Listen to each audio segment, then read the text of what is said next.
si cerca di fare il massimo, purtroppo il massimo è questo.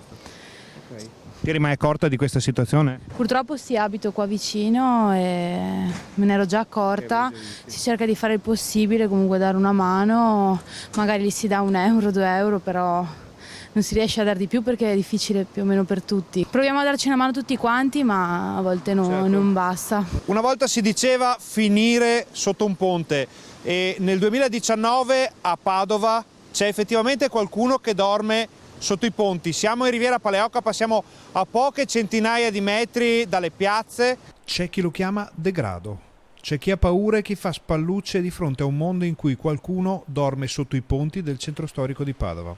Chiamatelo come volete, ma il risultato non cambia di una virgola. A pochi passi dalla Specola e dalle vie dello shopping padovano ci sono persone che dormono in una nicchia fra Ponte Sant'Agostino e il Piovego.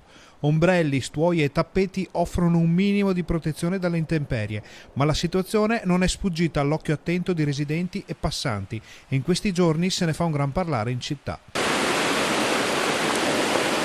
Devono arrampicarsi o addirittura appendersi, rischiando la vita ogni volta che vanno e vengono, solo per poter avere un posto in cui dormire, un posto riparato. Non è facile neanche per noi che abbiamo il lavoro, che tiriamo a campare, lavoriamo in 2 e abbiamo una bambina, cosa dobbiamo fare? Cioè, non possiamo neanche...